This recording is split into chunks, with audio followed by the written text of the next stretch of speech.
I'm only 2 weeks into my early retirement, and but I wanted to do a quick video on some things that have been on my mind. I want to do them while they're fresh since leaving work, and before I forget the feelings and emotions behind them. I'll try to keep the emotion out of them, out of the descriptions, but because I want this to be a very useful video for anybody out there who might be in a similar situation.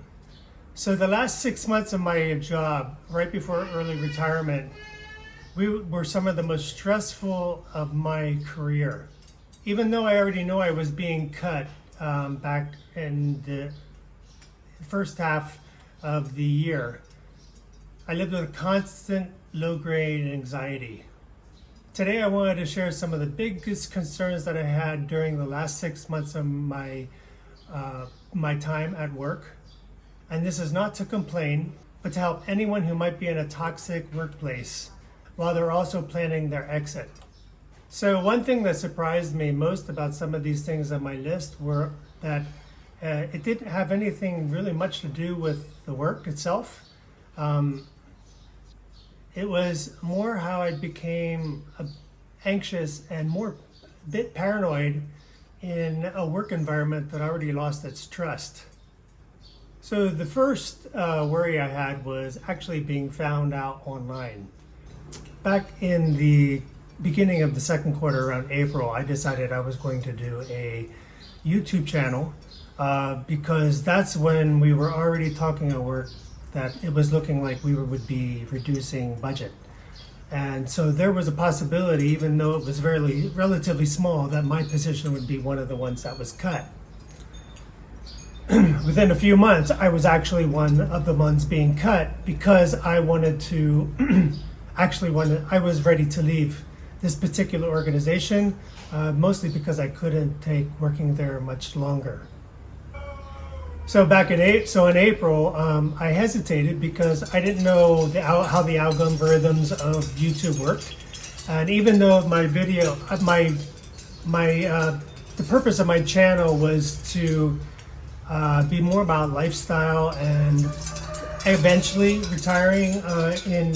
going into early retirement in Asia on a modest budget and having some cross-cultural experiences with my wife and her family. But I didn't know it would actually end up being the early retirement would come as soon as it did. So during that time, I wanted to record and document that experience, me winding down. So I started a 30-week countdown to early retirement, and that was one thing to help me process what I was going through at the time at work, and the other one was just to share with people the types of issues and the type of concerns I would have as I would head into early retirement. It was an unplanned early retirement because when I entered 2025, I had no idea that would be my final year. So it was kind of short notice in a way, but in another way, it was a very protracted process. But during that time, emotions were high, experiences were fresh, and so I did quite a few off-the-cuff, most of it was off-the-cuff rants, and not rants, but explanations of what was happening. I'll call them rants. Some of them were rants, specifically to what I was experiencing at work. And I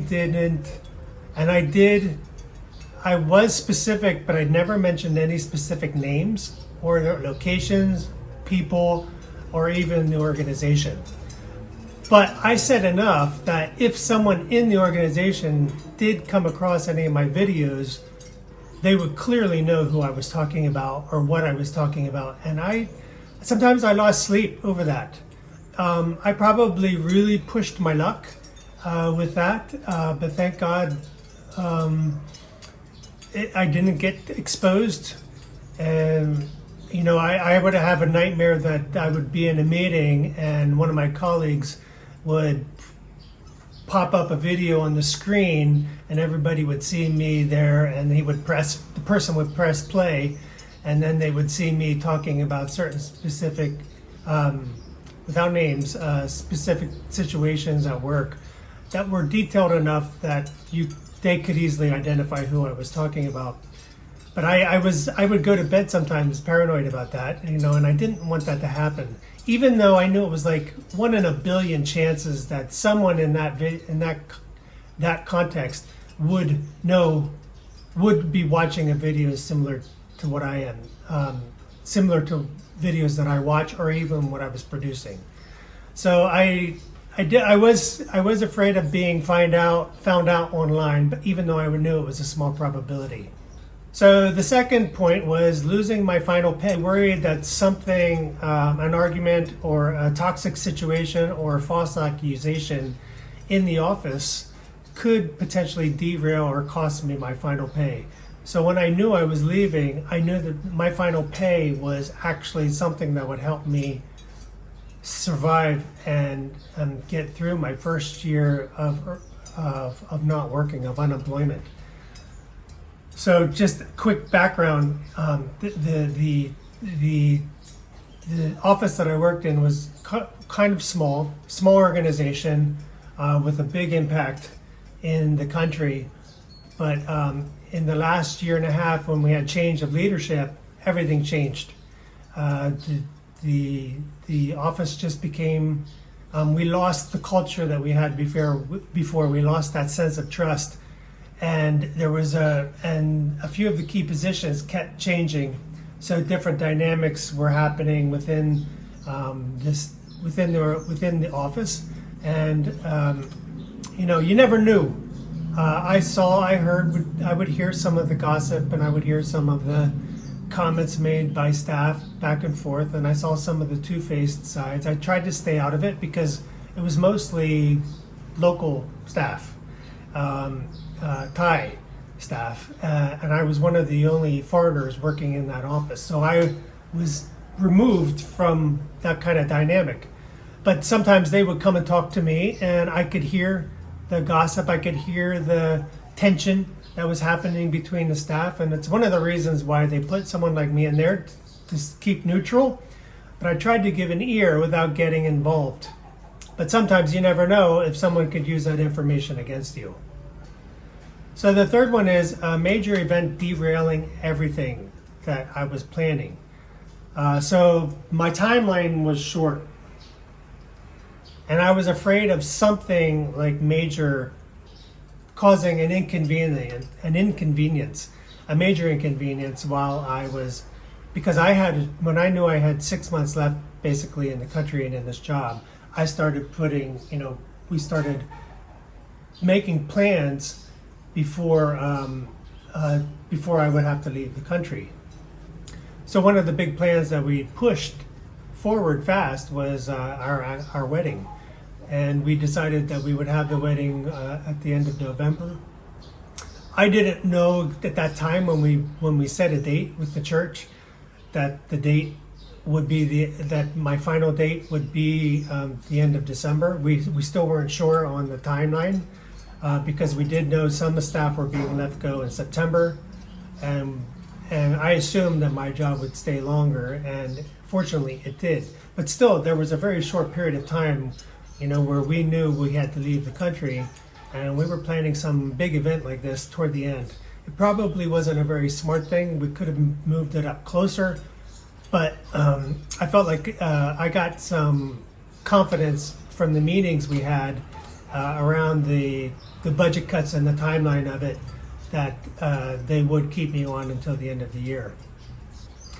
One event two events that I was expecting, I didn't know during that time I didn't know if I would have to run back to the US or fly back to the US on emergency to deal with a family situation that I would have to go to. My mother was killed 2 years ago, and we're still waiting for more than 2 years now, and we're still waiting for that court case to happen, and we didn't know how soon it would happen, so we didn't know if I would have to fly back home for that court case.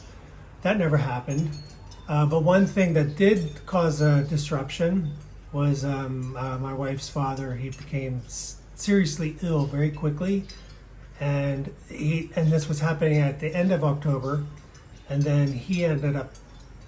We didn't know what would happen because they lived in rural Laos, and his family and we were planning for her mother and some of the family members to come to Bangkok for the wedding. And when he became ill and went into the hospital, they were with him in the hospital the entire time. So we didn't know what would happen there, if he would remain ill until the end of the month, and what would that cause? What kind of disruption would that cause for the family to come? Would the mother and the siblings still come over, even knowing that the father is in the hospital? And it just would have really dampened the event for everyone. Their mind would be in Laos with the father, and they're supposed to be with us. It would just kind of ruin the celebration of the event. We did pray for some conclusion, that he would either get better or something would happen where they could move on. And I think they were blessed with the fact that he did pass pretty quickly. And so one of the other disruptions was my wife had to go back, do a 1.5-day trip back to Laos, and deep South Laos, to be there for the funeral. And this was while we were supposed to be doing wedding preparations and doing some other things. But fortunately, we got a majority of that stuff done before she left. There were still some things she needed to do, but she was able to go home, mourn with her family, come back, and then do the wedding dress and everything else that we had to do a week before the wedding. Her family came over, we had a good time, we went to the beach, and then everything went pretty well. I mean, but it was stressful not knowing what would happen on such a tight timeline. So number 4, I was worried that I wouldn't make it to the end at work without losing my shit. Because the situation was pretty stressful, and I'll touch on that in the last point, why it was so stressful at work. But I had to basically keep up a professional facade. I was trying to avoid any kind of conflicts with the other leadership, and I wanted to get through the day. So the leadership the new leadership proved themselves to be pretty incompetent and irresponsible, and they weren't listening to me anyway. So in a way, it was easier to just say, okay, great idea, I agree with you, no problem. I'm professionally, I have a hard time doing that because I do have a responsibility as the finance director. I have to give my opinion, but what I avoided was the the non-financial related conflicts. So I still gave my opinion, but if they decided to do something different, or if they did something behind my back, which is what the leadership did periodically, I just let it go. Because from my perspective, I was like, you're going to have to deal with this, not me. You're going to have to deal with the fallout of this, not me.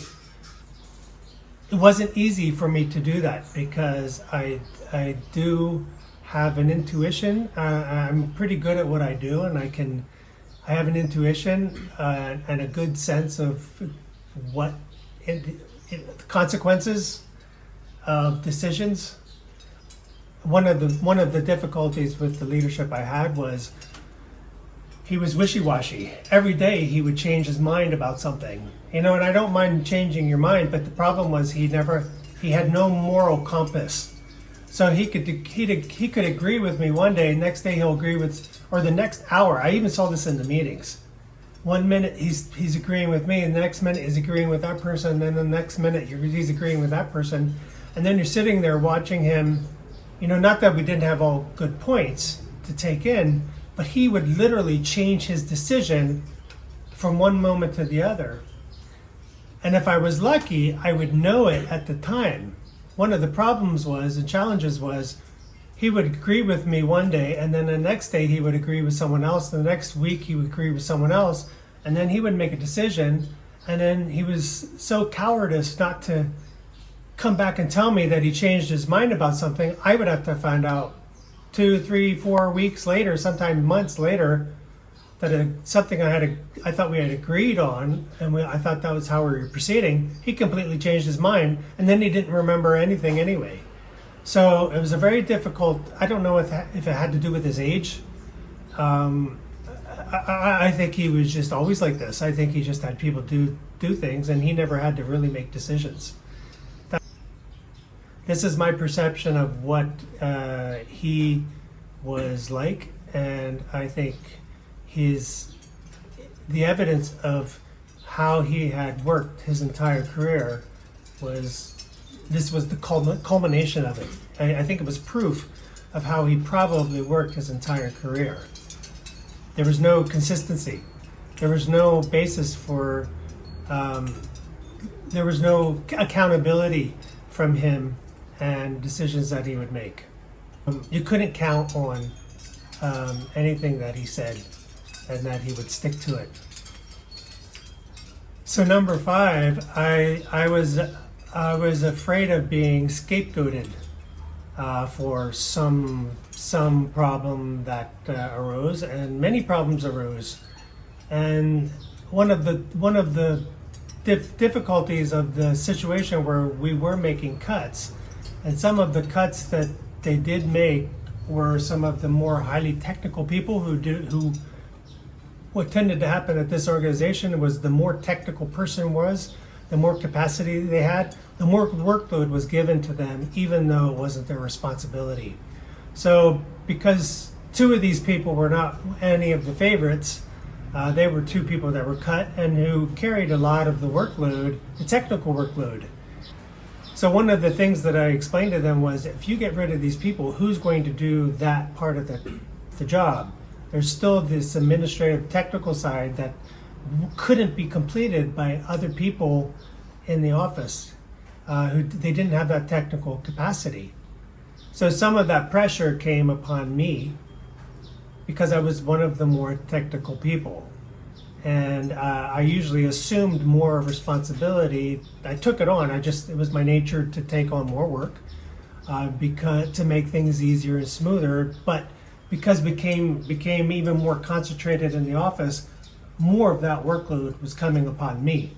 And I was afraid that if something was not completed properly, they would look to me as if I was responsible, because I did have some association to it, even though it wasn't my responsibility. And we actually had this case where a big responsibility was dropped through the improper handover from one of the staff who was let go, and I believe that he did give a proper handover. The problem was the recipient of that handover was not responsible nor really fully understood what was being given to that person. I tried to help with it, and then by getting involved, it almost implicated me in the problem that it created, which was a big problem. So I did leave there with a huge problem that was created, but it had nothing to do with my job nor my responsibility. I tried to help to fix it, but I know the person that ended up having to carry on to resolve that issue, I know I was probably partially blamed for that issue not being concluded or properly resolved. But I left before it was resolved, and I'm not sure where they are with that status, and I don't really care. So number 6 is living with the fear of retaliation for an unresolved issue. So now this is the major point of why there was so much anxiety and stress around this particular job. A few months after the new leader started, the current leader, it started in 2024, he did something that I have never seen before done, and it was corruption. For me, it was corruption. I am a certified fraud examiner. I've been leading fraud cases and fraud investigations and fraud training for a majority of my career, for at least 20 years. And he did something very questionable, and he did it while I was gone, despite me warning him that he can't do it. And he did it anyway while I was gone. And when I came back from leave, I found out he did it anyway. And I confronted him about it. He said, do it anyway. Very arrogantly. And I said, you cannot do this. He gave himself a raise just a few months after starting on the job. And then he started, his whole demeanor changed shortly after his probation. He just became much more arrogant. He wasn't listening and learning the way he said he was going to. He just became arrogant. He was making dogmatic decisions on things he didn't understand. And this was from someone who just stepped down from the board the year before to interview for this position. So he came out of retirement to come to this organization, which is highly questionable in the first place. But he's already 20 years into retirement, so he's in his 70s. So his recruitment made no sense, except that he was one of the board members. And I think that's highly questionable recruitment process there. And after a probation, when I know that many complaints were made against him, and the board intentionally did not do any, they made no effort to implement a plan for a progressional plan, a plan to help him improve. Nothing was addressed, and I know directly some of the complaints that were made by colleagues who gave their review of him in his first 5 months. Issues were raised, they were never addressed. So I raised this complaint to the board. I filed a complaint of corruption and incompetence to the board.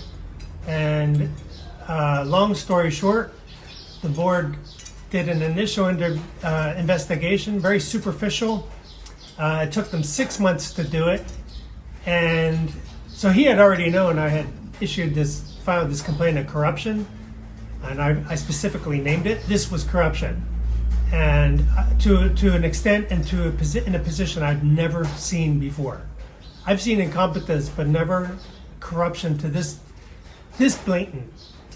And to the finance director, who knows fraud and corruption. So so this was looming over us the last year, my last year in 2025, because the board they did an initial investigation. They found nothing wrong. They blamed it on vague procedures and policies, and I said these are the same procedures and policies that have fired and dismissed staff and other people for doing much less than this. And I'm like, no leader can approve his own salary increase. The board needs to approve it. And he shouldn't have been given one anyway. He just started. And he gave himself $500 a month more on top of his fat salary.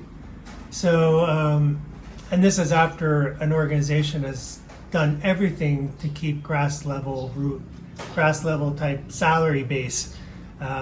Directors haven't gotten raises in 6 years, and this guy gives himself a raise within a few months after starting.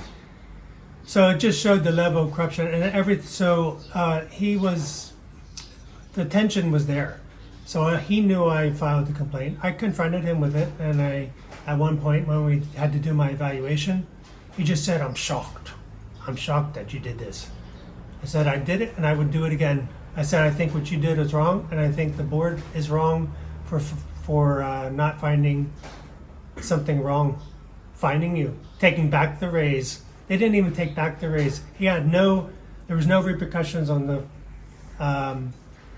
the director at all. And then I also identified many questionable expenses that he had submitted going around me, the finance director. Decisions, raises he was giving to people behind the doors, personal favorites. I mean, it was just a whole series of negligence and corruption. I mean, excluding a staff from a recruitment for a position that person was qualified for, and excluding him because of his race and his nationality. It was just pure out discrimination. So and this was the same the same policy that I cited that he was breaching is the same policy that protected him actually from a complaint someone else made against him being hired for his age, 72 years old. So it was just a lot of hypocrisy and a lot of lack of governance and lack of integrity. So I could not work under this person for that long. So you can understand why this past year, 2025, was an extremely stressful year. I did file an appeal to the board's conclusion of lack of procedures and no consequences, and they never closed the appeal. They pretended like they were going to, but they never closed it. So we had that looming over us, and that was one of the major reasons I had to leave. That was one of the major reasons why I put myself on the chopping block to be cut, because I couldn't continually work with someone who had no moral compass and no integrity, and who the board supported despite what they had done. I want to give one example of something that happened toward the end of November that did make me a little uneasy, and it does go along with this idea that something would happen that could sabotage my final pay or my final time with the organization. I got a call from a partner organization, and it was their IEC. I can't remember what it's called. It's basically their internal investigation unit. I think that's what it is. Internal investigation committee from Singapore, and it was our partner organization. They called me and asked if they could make an appointment to talk to me about a complaint that was made. And immediately I thought, wow, this was a pretty big deal. And they said, don't worry, it's not you.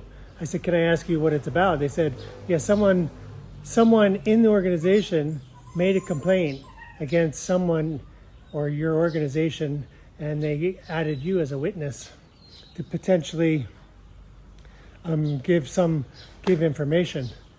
And they said, do you have any reason to believe that someone is doing something fraudulent in the organization? And they said anything along asset mismanagement. And I gave them a small example. I said, this is kind of small, but it had nothing to do with, I said, I don't know if I'd call it asset mismanagement. I think it's poor management, but I don't know if it's asset mismanagement. And they said, so what did, they said, is there anything else that you want to share with us? They said, we just want you to know you're not implicated, you're a witness, so this is nothing against you. And I was nervous. And I booked the appointment, and I did speak with them, and they asked me a series of questions, and they said, do you have any reason to believe that someone in your organization is doing something fraudulent? Asset mismanagement. And I said, the only thing I can think of is something that I don't know if this person complained about, and I don't know if they would know about it, is the complaint that I made back against the executive director back in the year before from my, the complaint that I made to the board that was never concluded. And I do believe that was asset mismanagement. I believe that it was corruption. And so I hesitantly told them about this only because I didn't want to have any problems for myself. And I only had a couple more weeks left to deal with any kind of work, and I'm like, no way, this is like a drama here. So I told her about it, and she didn't give any indication that was what the issue was, or that was the complaint, because this person whoever complained wouldn't know about my complaint anyway, because I didn't tell anybody other than the board and the person that was implicated. So they said, oh, can you please send us your information about this, more information about your case? And I said, quite frankly, I made this complaint to the board They concluded that the executive director did nothing wrong. I appealed, and they never concluded the appeal, and it's over 1 year later. And I said I believe that the board lied, and I believe that the executive director is guilty. And I said that there was no repercussions, nothing was done against him, and we have fired staff for less than what he did. Not even to mention his questionable expenses. So this was an event that just happened toward the end. It just added to the anxiety and stress of what was happening. But fortunately, she just reassured me, this has nothing to do with you. You're just a potential witness to see if we need to pursue this. And I asked, I asked her, who is it and what is it, the specific complaint about? She said, I can't tell you. And she said, I can't even tell you if we start an investigation, but you probably will find out in some manner or not if we call you for more information. So I said, I'm not aware of anything else other than the complaint that I made, because if it was financial, I would of course have to say something. That's in my responsibility. So that was just one of the things that added to the stress that could have really caused potentially a problem with me. And I'm sure that if the board or the current leadership find out about this complaint, they will certainly think it might have stemmed from me, and it didn't. So I hope that none of this really comes across as emotional. I did put some distance now. It's a couple weeks since I've been in the office. Well, it's about a month now. And I am very happy to be away from it all. I'm not happy to have lost my job, and I'm not happy to have left. It was an okay job before the last leader left. She had been there for 30 years, one of the best leaders I ever had. So the same organization, all the going the extra mile, all the working extra hours, working overtime, working weekends, and getting no pay raise for 6 years, and a change in leadership, one person within a few months just totally changed my perception of that job. I'd been there 7.5 years, and the last 1.5 to 2 years were probably the worst of my career, and I'm sad to be ending my career on such a sour note. But I'm not a victim. I know when I look back what I did, I stuck through it with integrity, and I basically had moved when I saw that I had lost a voice with the board, and I saw what they were siding with. They were siding with efficiency and making sure that they crossed their T's and dotted their I's with the procedure rather than dealing with the truth. I knew I had no longer had a place in this organization, and I was very happy to leave. Even though I did not want to lose my job, I loved what I did. I loved what I've been doing for 30 years, and so the same job for the first 6 years was good. I could have ended on a good note. Ended up being the worst job of my career just because of the last 2 years, and because of basically one person, and indirectly the whole board, and the loss of trust. So as you can see, some of this, none of this was actually concerns about the actual job itself. I loved what I did, and I appreciated the opportunity to have that professional experience. It was too long. I stayed too long, and I felt like that was going to happen when the original boss had left 2 years prior, 2023. So my advice coming from this is anyone who might be in a similar situation, my first advice would be have an exit strategy. So if you know you're leaving a bad organization, if you're leaving a difficult organization, or you think it could become difficult, don't drag it out. I thought I was being flexible. I thought I was being pleasant and accommodating, but and I thought by doing that would make it easier, but it didn't. In a toxic environment, a long goodbye just gives more stress, more time to grow. I say rip the Band-Aid off, give the bare minimum notice, and protect your energy. You could end up in a situation where you're self-preserving, or a situation of self-preservation. Advice number 2 is I would start a side project to keep sane, but just keep quiet about it. If it's a YouTube channel, don't let your colleagues know about it. If it's a book, if it's something that you want to start your own business, I would not tell your colleagues about it. Colleagues are not your friends, and I made that mistake during that time. I did get a little close to some of them. I said things I probably shouldn't have said or were risky to say, and I should have been a little more conscious about things that I shared at the office. I never told them about my YouTube channel, but I did express some of my frustrations to them. And you have to say, when you're in something that toxic, you can't really trust people, even though they sound like they're going to be compassionate toward you. HR is not your friend. I did become friends with the HR person, but only after we both left. I knew she was very disgruntled, and she left before me, and we had met a few times after I left. But it was only after she left that I really became closer to her. Your colleagues are not your friends, and when it's a toxic situation, you could be putting yourself at risk if you try to share too much. Keep your plans private.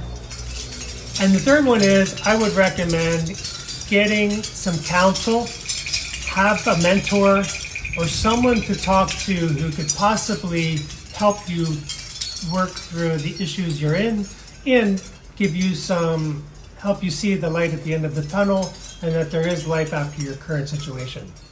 But you really need to talk to someone. I did have a former colleague who has become a friend and somewhat of a mentor. I can bounce things off of her. The problem was I didn't have access to her very frequently. I only saw her once or twice during that time. And when I did meet with her, I did unload, and she did give me some very good advice. But I wish I would have had more frequent. So find a life coach, find someone to talk to. I recommend not taking it home. I know it was the first time I started talking to my wife, sharing some of the things. I usually kept my work and home separate, but I know it did burden her. It did make her sad to know that I was in such a difficult situation. But if you can have a third person to talk to outside, it's much better. I watched a lot of videos on how to deal with certain types of people, how to deal with certain types of situations. So I did get a lot of counsel from that, and I did put those into practice. But actually talking to someone is ideal, and if you have to pay for it, I think it's worth it for your own sanity. So early retirement didn't make these memories magically erase, but it did give me clarity. If you're in a job that's draining you, plan your exit and know this: the stress you're carrying is not a personal failure. It's a signal. If any of this sounds familiar to you, let me know in the comments below. And if you're planning your own exit, you're not alone. Sometimes the hardest part about leaving a job is not the money. It's surviving the final stretch without losing yourself. It's surviving the final stretch without losing yourself. So thanks for joining me. I'd love to hear from you. Give me a like, subscribe, and in the meantime, God bless. Take care and take it slow.